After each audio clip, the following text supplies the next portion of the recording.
Okay, ano lang naman mo? Kung sa inyo di are, sige. Mayroong punta din yung mga bisita. Kung sa inyo din tulungan, kaya dito.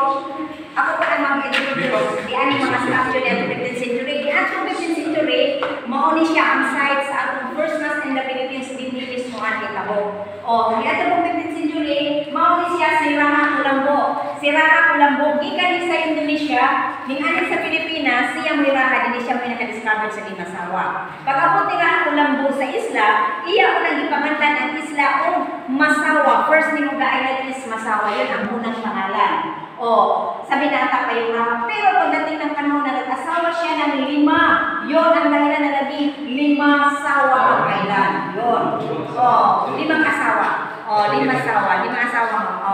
So, nakumpleto na yung 5 asawa, nagplano na sila Kulambo na ang tibuok isla, iyang i-divide ko sa 5. Kada barangay mauto ang pangalan sa iyang kada asawa, himuan mo balay kay araw ng mga asawa is by barangay, si Raha Kulambo lang ang mag-schedule sa every asawa. One day and one night, Monday to Friday ato siya sa every asawa. Para na walay mag-away, walay magsilo sa every asawa. So, yun. Muna ni ang iyang mga ngalan sa iyang kada asawa. Unang asawa ni Kulambo, Rina Tirana. Si Rina Tirana, yung Triana municipality namin, yun ang unang asawa. Rina Tirana. Ikadawang asawa ni Kulambo, Rina Pujing. Kanina barangay is Rina Pujing at 15th century. Pagdungko ni Ferdinand Magellan, kami gibalhin o Barangay Magallanes, means Ferdinand Magellan. So ngayon is Barangay Magallanes na. Pangatlong asawa ni Kulambo, Rina Pujaza, yung may lighthouse dito sa Tunoy, mulugso mo sa Lagoon Beach Resort, libot sa among sanctuary area diha, mo na siya si Rina Pujaza na 15th century. Karon gibalhin siya o Barangay San Agustin, mao na ang pangalan sa ilang barangay kay na Christianize na pag-abot nila ni Ferdinand Magellan ug sila may nadala ning anang mga patron. O mo na San Agustin, ikaupat nga asawa, Rina Panday kanang gikan mo sa Dakdak Beach Resort, sa ibabaw niya ibutang si Rina Panday, karon gibalhin siya o Barangay Lugsungan. Mao kapat ikalima asawa ni Kulambo, Rina Maanyag, mo to ang pinakagwapang asawa ni Kulambo, si Maanyag. Gibutang niya si Maanyag gikan sa Puerto Triana, sunod na barangay San Bernardo ni karon ni adtong 15th century, Rina Maanyag. Mo to ang mga 5 asawa ni Kulambo nga mauna ang hinungdan nga nahimo ni nga 5 sawa. Oh, na siya. Sana all. Sana all. Kaya siya gikan sa Indonesia, nag-uwan sila si Raha Shago ngani. Pero si Raha Shago, dito din siya na-assign sa Mindanao. Muli siya si Raha Shago, king sa Butuan, Agusan River, iyan sa Butuan Mindanao. Ning-ano siya sa Limasawa, may bisita sa iyang igsoon. Natayiningan na mo'y pagdungko nila ni Ferdinand Magellan na nakapit siya sa statue. Kay Raha siya sa Butuan, igsoon sila ni Raha Kulambo. Si Raha Shago, king of Butuan, brother ni Raha Kulambo. Muna siya. Si Ferdinand Magellan, muna yung niyang statue. Muna si Ferdinand Magellan. O mo, puti-pinsing niya sa Butuan. Kaya kanan, muna siya ang paling na kauwan ni Ferdinand Magellan na si Father Pedro D. Valderrama. Muna ang pinakaunang paling na nakanin sa itong Pilipinas nga mo'y nag-held of first mass diri sa Limasawa o second mass in Cebu. Muna siya si Father Pedro Valderrama kauwan ni Magellan at Espanyol mga pari. O, kaya ko sa story is a soldier kauban ni Ferdinand Magellan, siguro iyan ang right hand. Kaya na-appeal man siya sa statue. Dyan, si Ferdinand Magellan, nagdala ko siya o interpreter kong writer.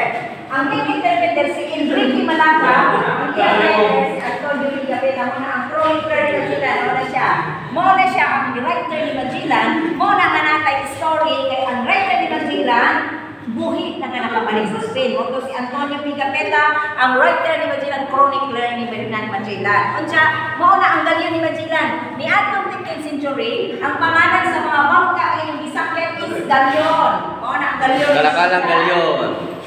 Victoria Trinidad and Concepcion, mao na ang galyon nga nakaligod. Oh, wala siya. Ang iyang gisakyan na galyon. Wala. Wala siya. Kanang tulong ka galyon. Di ka na siya sa una nilang ginungkuhan sa tulong kagalyon nila ni Ferdinand Magellan na nag-discover ng Pilipinas. Una nilang gilan ang Humonhon Samar. First, ano nila Magellan sa Humonhon, dito nagsuot ang tugtog March 1615, 21. Kanang March 16, dito niya na-discovered ang Pilipinas sa Humonhong, Samar. Na-i-cross ni Magellan itong magibilin, walay mas na naitabo, kay ang taga-Humonhong nagdumpag panago. O, nag-continue sila pa doon sa isla, nindunggo sila sa Limasawa o Holy Week, Holy Thursday, March 20, 1521, gi-welcome na sila sa king sa Limasawa o sa Butuan kay may pag-abot ko niya. Gi-welcome, di pagkaon sila si Magellan din sa 28, pagka 29 sa March, nahitabo ang first blood compact sa whole Pilipinas. Una ang Limasawa, second blood compact in Bohol, 1565 sa Bohol, 1521 ang Limasawa.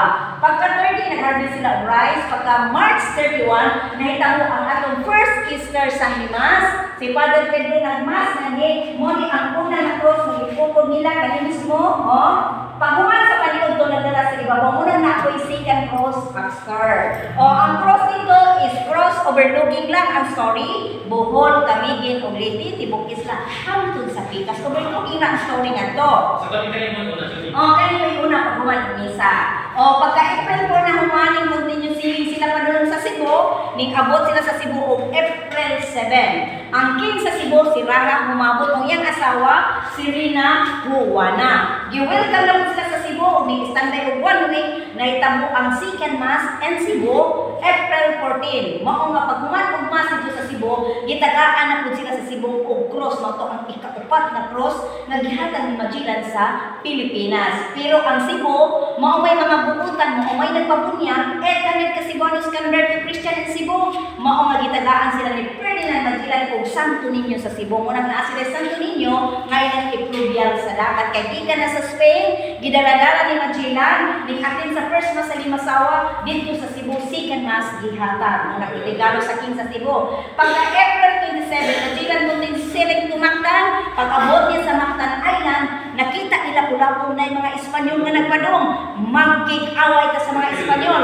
Motong pag-abot nila ni Ferdinand Magellan sa shore sa Mactan, gipanak sa mga soldier nila pula-pula sila sa Magellan, the company of 27 ka Espanyol nga napatay nga to sa Mactan.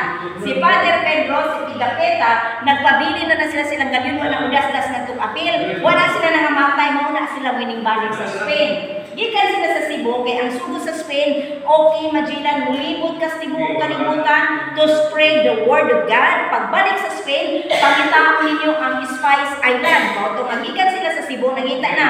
Kaya wala si Magellan, sila na nagpadayon.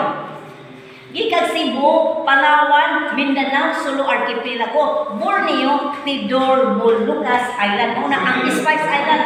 Pag-abot sila sa Spice Island, gipuno ang duha ka galyon kay duha na may galyon ni Magellan kay usa ka galyon nga sakyan na si Mactan na anon sa Bohol kay nangamatay sila hurot. Ang duha ka galyon ni Magellan nga Victoria Trinidad buhi nakaabot sa Spice Island. Pag-abot nila ngadto, gipuno og spicy ang tanang ilang galyon. Pagkapuno sa duha, nagbuwag si Victoria sa Indian Sining Agi, si Trinidad sa Ocean Pacific punta sa Spain. Pag madulong nila ngadto, nakadasmag si Victoria dako kay baon. Automatic siya imbalik sa Spice Island. Pagbalik niya, nalunod siya, nabuhat katulo ang ganyan. Pagtanaw ni Victoria na nangalunod na sila, nagpadayon siya. Si Victoria lang ang nakabalik sa Spain. Nga ang nagsakay, si Father Pedro, si Pigapetta, o 96 ka Espanyol. Nga sa kuha ni Magellan nga 268 ka mga crew, paglibot ug sugod, nakabalik sa Spain is only 18 survivor. Ang ilang gisakyan nga ganyan nga nakabalik, maora si Victoria. Mauna ang mga story, short story nila sa Magellan, ikulambot na itong 15th century, nga ma-share na po ninyo mga ma'am, sir, kung welcome mo sa Limasawa Island, kung daghan kayo salamat kung maayong buntay.